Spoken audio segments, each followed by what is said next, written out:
good morning, and welcome to the first day of our Lenten journey, Rising with the Morning Star. Today is Ash Wednesday, and I invite you to hear these words found in the book of Genesis.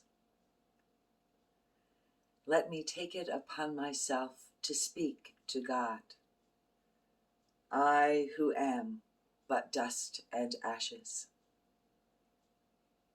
Our reflector for today writes these words: Sunday's palms are Wednesday's ashes. This is the title of a song that perhaps you will sing at some point in a service today. It is a contemporary Lenten hymn found in our hymn book, Voices United. And it reminds Christians of the intimate connection between Jesus' triumphal entry into Jerusalem and the horror of what would happen to him once he was in the city. Thus, the Lenten season begins with Ash Wednesday, using the ashes from last year's palms used in the Palm Sunday service. We begin the season by setting aside time for study with our minds, reflection with our hearts, and prayer for our soul's health.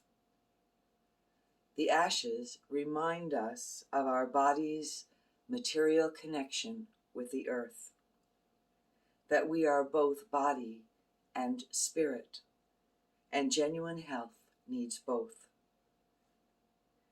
This is in part why it is customary in some traditions to give something up, such as coffee or dessert, for Lent. Our bodily longing for such comforts speaks as loudly to us as our spiritual questions do.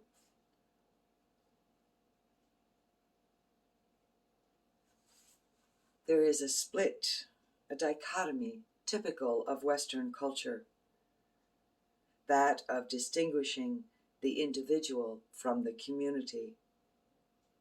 This differs from the understanding of the ancient Holy Land culture, the culture of the Bible. In bargaining with God for the survival of Sodom and Gomorrah, Abraham acts not so much as an individual, but as part of the community and on behalf of the community, saving it from destruction at the stake. In a sincere effort to bring about health in body and spirit to those who suffered much in Canada's residential schools, the federal government apologized to the whole Aboriginal community and compensated individual former students, bringing some measure of healing for many. However, the ministry of healing souls and communities continues today. It is a vivid example of the African Ubuntu philosophy, which says, I am what I am because we all are.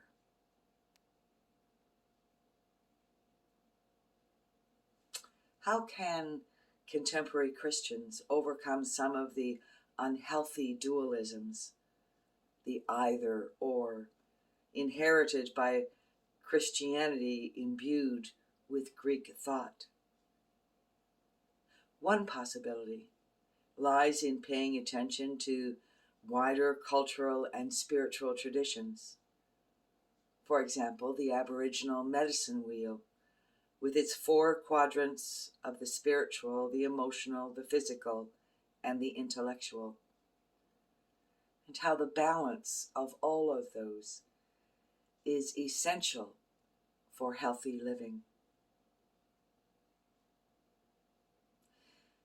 during this season of Lent, I invite you to delve a little deeper into the understanding of the medicine wheel. And perhaps it might help us to recover some of our own wholeness. You can look up on the internet, just type in the medicine wheel and its meaning. Go to the library, do some reading and research.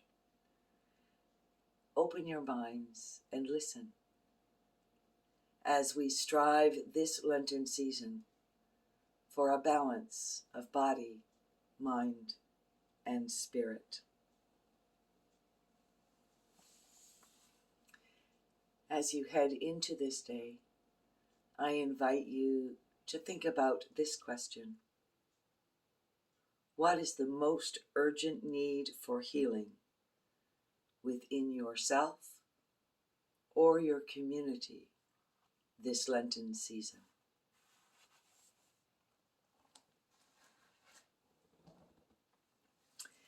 And now, as I mentioned in my introduction, and invite us into just a time of meditation, an opportunity to connect with Creator. We will speak no words. I simply invite you to get as comfortable as possible. Take some deep breaths.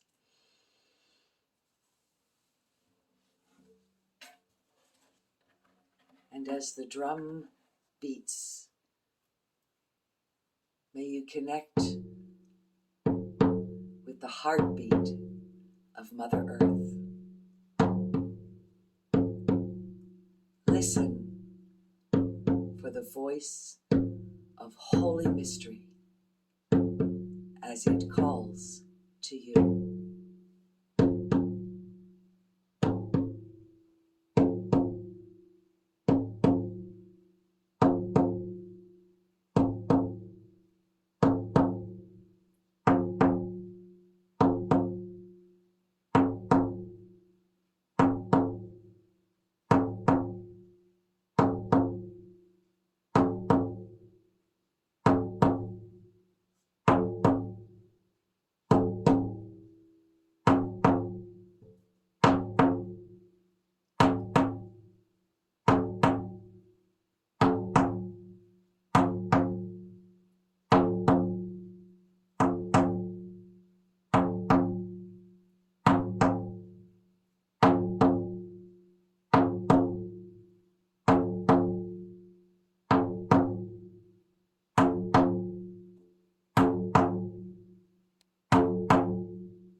And as you head into this day,